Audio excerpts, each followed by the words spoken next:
Hi, I'm Maysha with Astonishing Breathing. And to be honest, I had closed up shop for the night. And it just didn't sit well with me. It didn't sit well with me that we had not continued the series for the Energy Management Living Journal or Daily Guide. So I wanted to get back to that and decided to go ahead and work some more. So I hope that you'll enjoy the changes I'm making to it. To be honest, these videos are a prelude to the fact that I am writing all of this for the journal and preparing to teach on it. And so by doing the videos for all of you, that gives me sort of a sample audience out there. So I would really appreciate if, at the very least, you would do a thumbs up if you like it. Subscribe to the channel, of course. Share with others. But if you would put down in the comments too, whether or not you find it helpful, that would be very helpful to me. I know that it works. I know that it's changed my life, but it always helps to hear from other people, feedback for improvement. I'm one who always believes in improving things and to make them where they work for the most people possible. And I believe in this because I know it works. And so without further ado, the change of it is going to be that it revolves around the theme of which I know every life is a story. As I talked about in the very first video, I was led to do Every Life is a Story years ago. And I talked extensively there about why. I am going to go ahead and do a little bit here with that. The way this will be written is it'll be a little bit of information, a lot of transformational meditation, and then of course the actual 1 page a day journal that you will have to do. So that's how I'm going to present the video series is the same way. So in the beginning, there was energy, just energy, neither bad nor good. That phrase was given to me months ago by my guides, and it has proven to be most revealing. Conscious energy started out as energy, neither bad nor good. The universe has started long ago, unfathomably long ago. As through the sacred geometry of things, or the universal law of things, the math of it all, the science of it all, the universe is divided and then divided again and divided again, evolved, grew in size and then in number. The energy became conscious at some point and then continued to divide, et cetera, et cetera, et cetera, according to universal law or sacred geometry, until we are at the point in time we are now, where we are a species that lives on a planet in a universe that is, of course, conscious energy. And this conscious energy wanted to experience itself and become more expansive.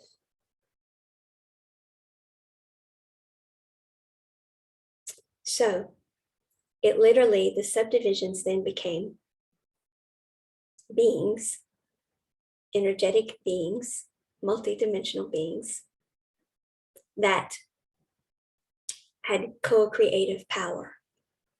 You see, the energy of it all is. Energy is like a tapestry. Matrix is used often. It's like a tapestry, or let's think of it as a symphony. And then each part that the universe divided off into, or itself into, became an individual part. It's all energy. Energy is relative. Something happens in one aspect of it, it affects another aspect. Cause and effect.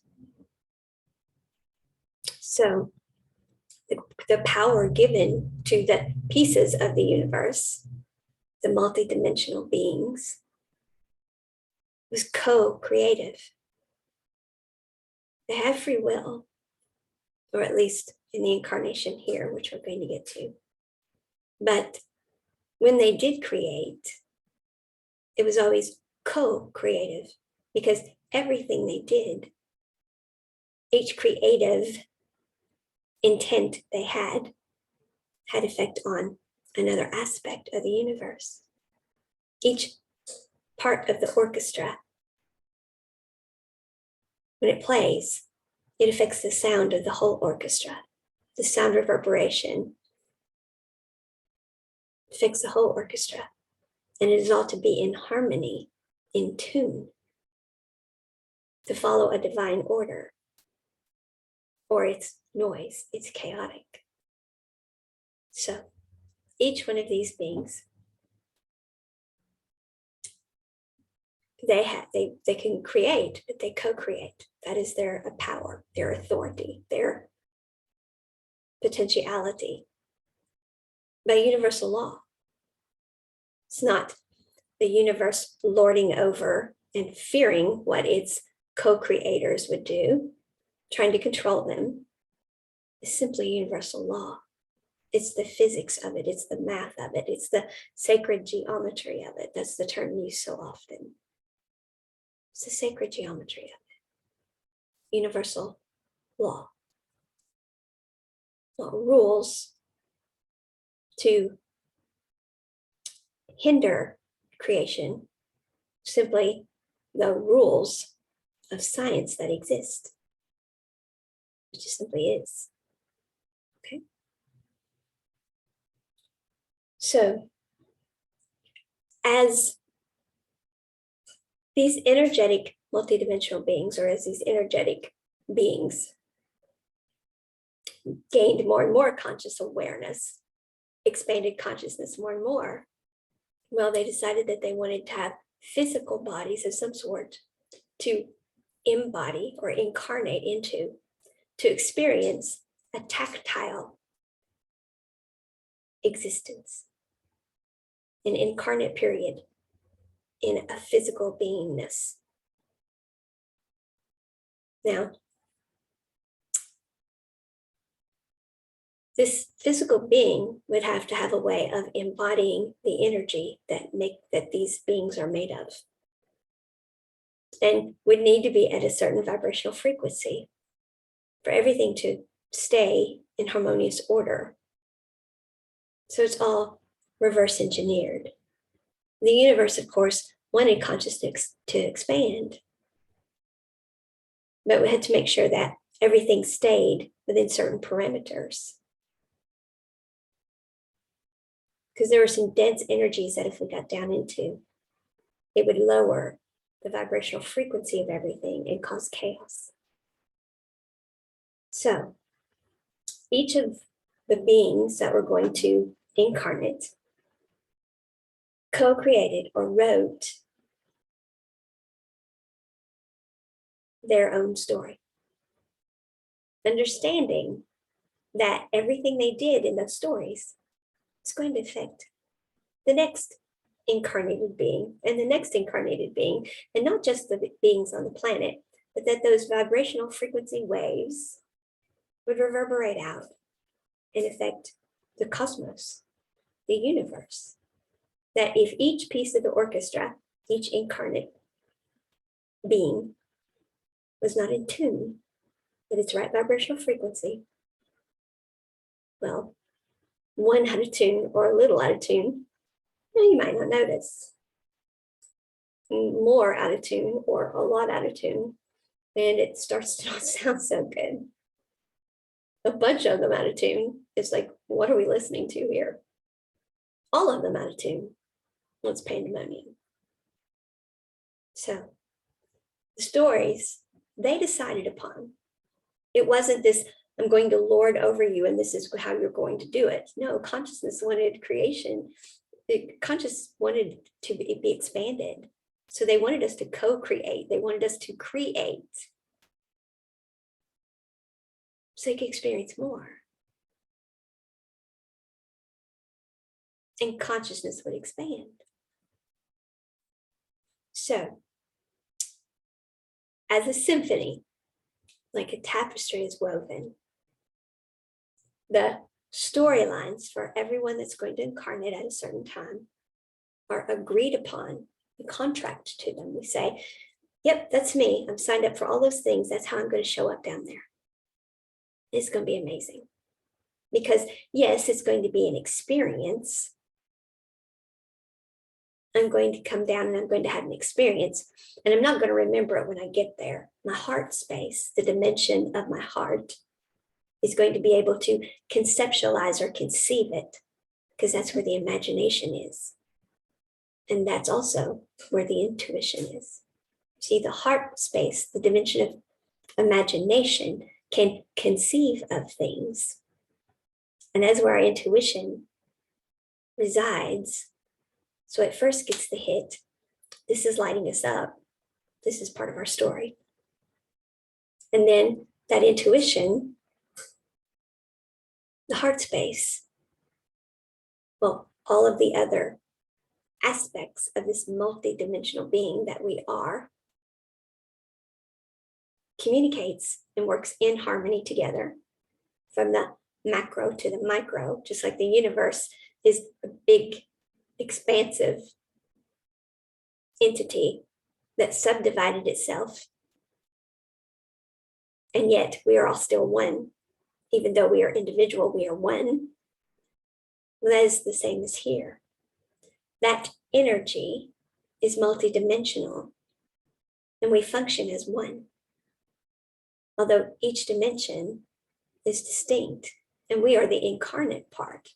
We are quite distinct, and we are sovereign over this incarnation. The energy that is within us is sovereign over it.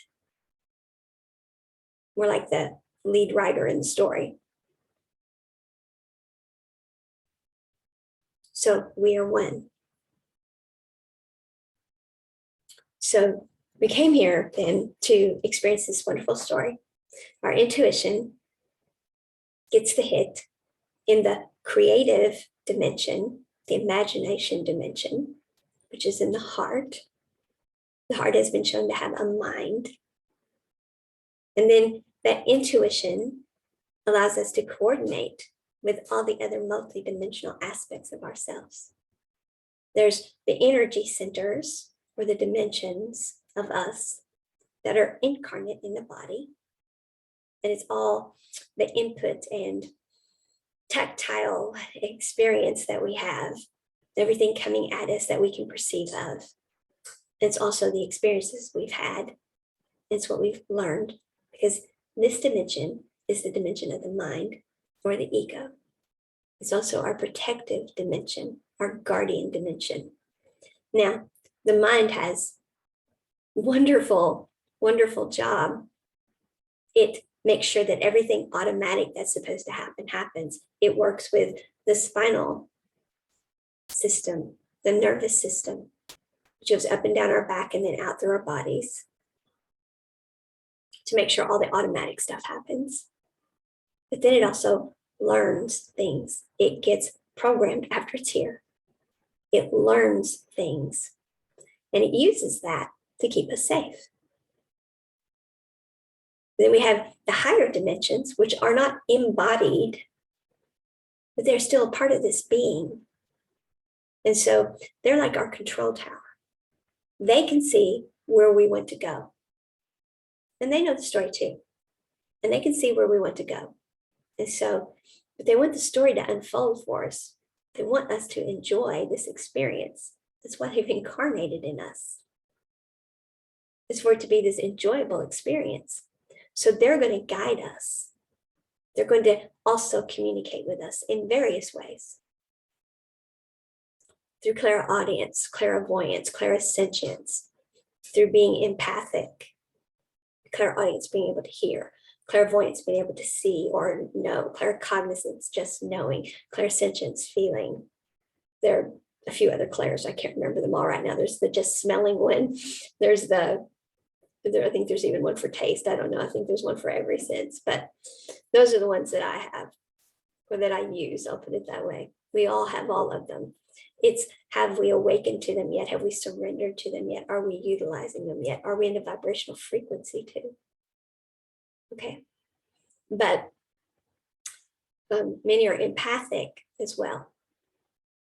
And so that's how we came here. That's what we came here to do. So we created these stories. We are these multidimensional beings. We are to communicate that way.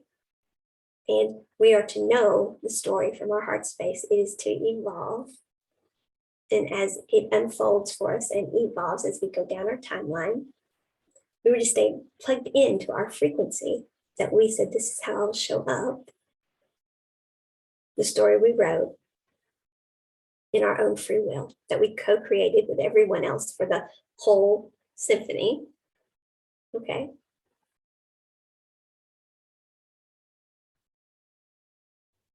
And we were also, as I said, to stay in that vibrational frequency. Now, if we got out of frequency, there would be dissident or non-resonant vibrational frequencies coming out from around us.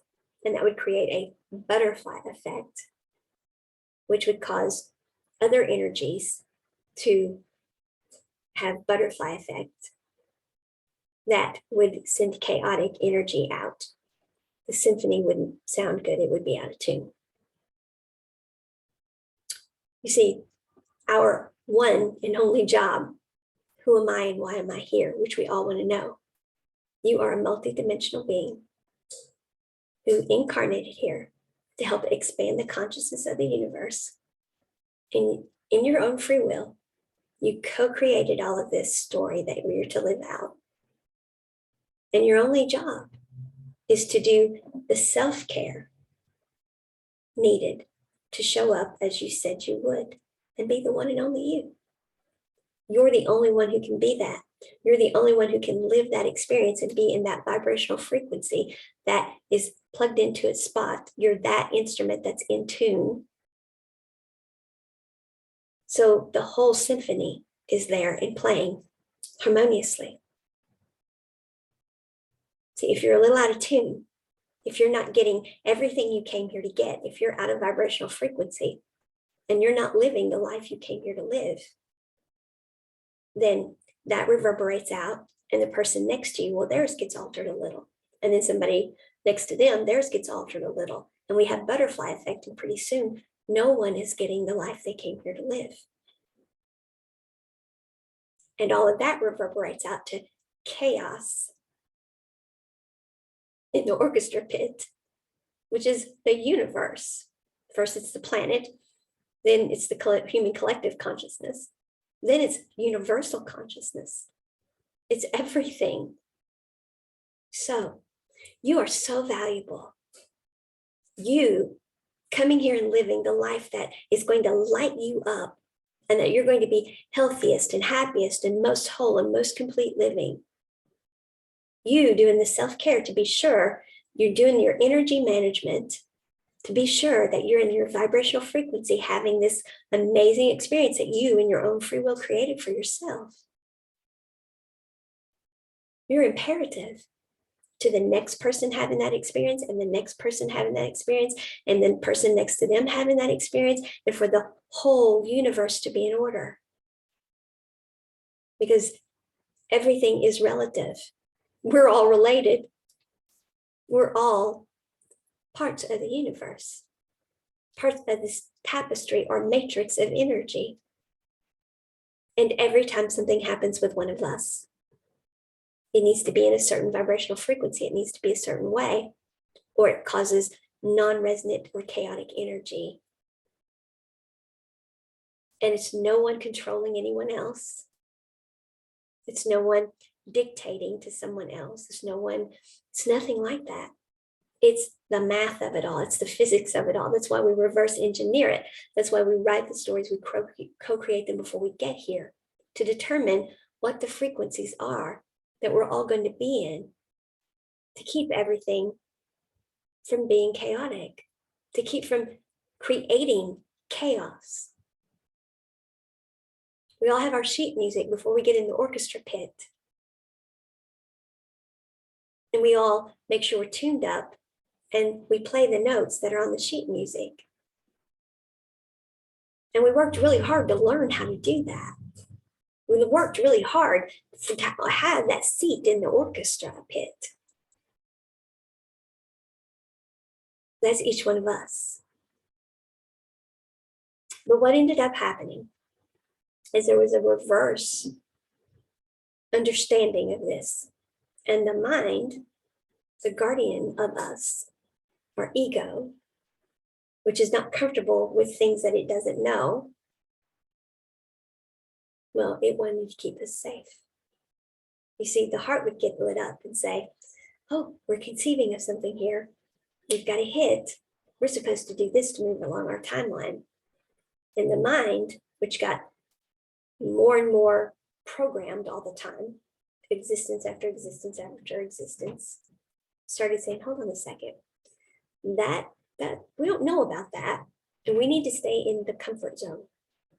You're going to a place that I don't know about, and I can't keep you safe there. So let's stay here. But hold on, I'm lit up to do this. No, that's not safe. And so to keep us safe, we were literally tricked into all this guidance you say you're getting. Your heart's lit up, your guides up here are talking to you, etc., etc., etc. They're telling you what to do. They're robbing you of your free will. I'm sure of it because I know all of this stuff now. This is ego. We've been doing this how many thousands of years or whatever. And we know. Not only that, but all this is going to stay in a certain frequency and all of that stuff. What about the other frequencies? I think they're trying to keep you from having something you should have. So we ended up literally as a race disconnecting from the control towers, our higher dimensional aspects of ourselves, the other multidimensional beings around us that we could communicate with through all these clairs that would help guide us as well. And the heart space lost control. It's supposed to be the lead here, but the mind started running the show. Cautiously. And then the things that we really liked and we really enjoyed, greed, me and mine, taking care of me, things that are pleasurable and feel good, control, power. Those are the things that became the predominant traits. And these are denser energies. You see that? And, they want us to stay at a certain frequency. They're controlling us there. That's not our free will. Yes, it was. Because consciousness knew, the universe knew that there are dense energies. We have to stay out of those vibrational frequencies. We will create stories. We won't know what they are when we get there. They will unfold. There'll be some drama in it. There are going to be lessons to learn. There are going to be things to experience. The stories are going to be interesting, but we're going to stay out of those dense energies. If we get down in those dense energies, we're not going to have good experiences in these incarnations. Those dense energies are darker. They're heavier. They're going to lead to ways of behavior that are not in tune. They're going to lead to non-resonant behaviors, energies. They're not going to be harmonious with the fact that we are one. We are a symphony. We are a tapestry. And they're going to be so dense, they will be difficult and energy will get stuck. And the physical beings that you're in, they'll actually get sick because of it. And all sorts of things could happen. So we have to stay out of the dense. So the stories that you will be in vibrational frequency of less dense energies. But once the mind took over and it started keeping us safe, the vibration dropped and we went into the denser energies. We became aware of good, which is what we had and always knew. And it could be better, better, better, great, amazing, blissful, unconditional love. which unconditional love is the energy of the universe, the one we strive to be in vibrational frequency of all the time. It's what the universe is in. Do you see my light light up? And we were to stay out of the dense energies of depression. See my light go down? Sadness, darkness, meanness, evil, unforgiveness, competitiveness, selfishness. We were not to get into those energies, not because anyone was being denied knowledge of anything or an experience of any kind, but because the sacred geometry of it was. If we get down into those energies, the vibration is too low. The math won't work, and we will have chaos in the universe. So these are the frequencies. We write these now. We all come into agreement. We've got our sheet music. And then we're going down to the orchestra pit. We're incarnating. And we're going to play this way. We're all in agreement to do that. And then everyone has an existence that is of a vibrational frequency that is not dense. But they're going to have experiences, and it's going to, and you may have some that cause you to not have the perfect experience. There may be some butterfly effect, there may be, but we're here to guide you through that. And those things we'll learn more about, and we will actually expand.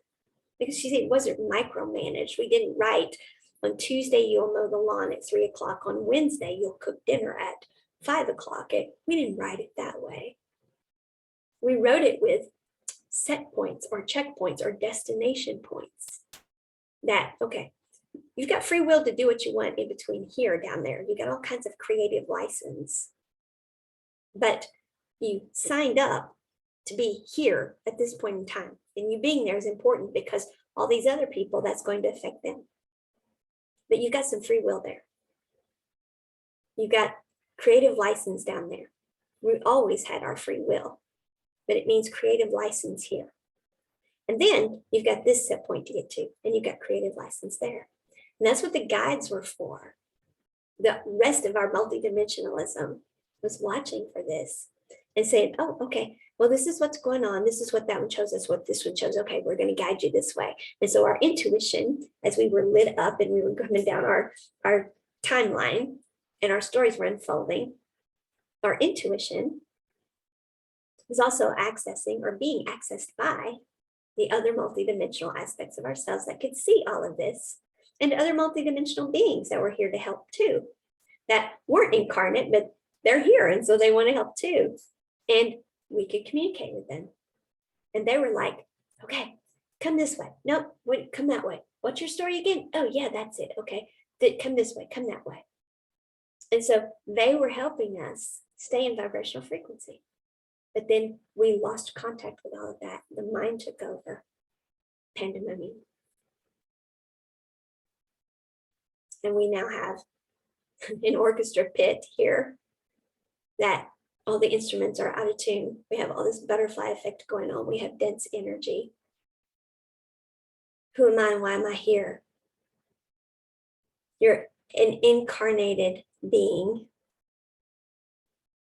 multidimensional, that co-wrote a beautiful story here. Maybe not a perfect one because you wanted to expand consciousness, so it's interesting and it's going to unfold for you. And everybody else is going to be unfolding theirs too, so you needed guidance to do it, to stay in tune. So when you did have a little hiccup here and you kind of got stuck, there was someone to say, oh, come on, let's go this way, to help you with it, to help make sure that you've moved down your timeline, you didn't get stuck, so you stayed healthy, happy, as whole as one could during an existence, and complete for the incarnation period. That is who you are and why you're here, to be the one and only you. Now, we are at a point in time in history when the planet is coming back up into the vibrational frequency that is high enough that we are consciously awakening, becoming aware of the fact that, hold on, we're all energy. And when we are at higher vibrational frequencies, We are at our unique vibrational frequency. We are plugged in. We are dialed in. We are in alignment. And we are once again in contact with all of the energy centers, all the multidimensional aspects of ourselves through our clear abilities. And we are transcending the mind, telling the mind, no, thank you very much for protecting me. But the heart runs the show here. The heart is sovereign over this incarnation. It's the one that gets the intuitive hits and guides things. You're part of a team. You've been egotistically running the show incorrectly, overly protecting us, and it caused pandemonium. That is not how this was meant to be. Now we're going back to how it's meant to be. And everything is energy. By all of us being back in the frequency we're supposed to be in. You see, each time you're in the vibrational frequency you're supposed to be, because we are all energy, everything we're putting out attracts back to us what we're supposed to have. That's why we all have to be in vibrational frequency to begin with. Although we had these other dimensional aspects and beings, et cetera, guiding us, they could only guide us. We had to stay moving along the timeline and stay in the vibrational frequency where we're supposed to be in, because universal law dictates that the frequency we're in is what will attract to us what we're supposed to have. It's not a game of chess that there's somebody up there saying, okay, let's put her here now, let's put her there now. No, we had to listen to the guidance, be open to it, and follow the guidance. And we had to, in our beingness, become that vibrational frequency so we would attract that into us. That's why the mythology of guardian angels can't really interfere. You have to ask them to help you. Well, they're constantly giving us the guidance. We have to be open to it. And yes, ask for it as well. Be open to it. But they can't magically just say, oh, just let me move that for you and fix that for you. Because it's not how it works. We have to be in vibrational alignment, and we have to be open to that and getting the guidance for it. We have to be doing our energy management to be in that vibrational alignment, to be in tune. Because we do have the ability of, well, we had all that co-creative leeway here. We had free will from the whole standpoint, but we always knew when we created it that that was creative license. It didn't mean we ignored the checkpoints. That if we did that, the energy would get stuck, everything would be out of tune, would be in denser energies, and it would cause chaos and pandemonium.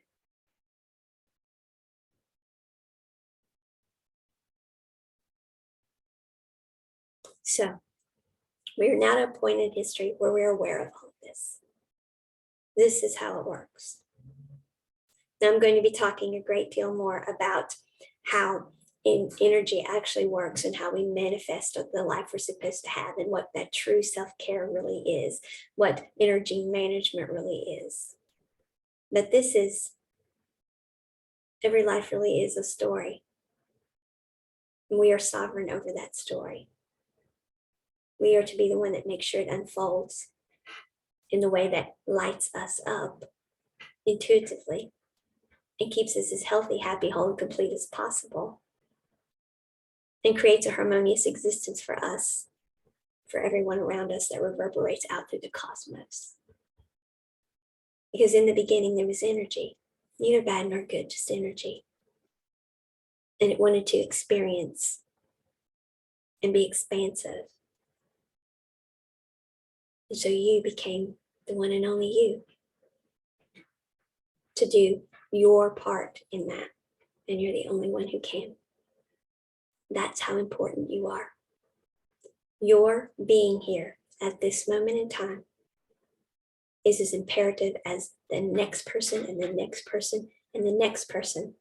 And their being here at this point in time is as imperative as yours, or the next person, or the next person, or the next person.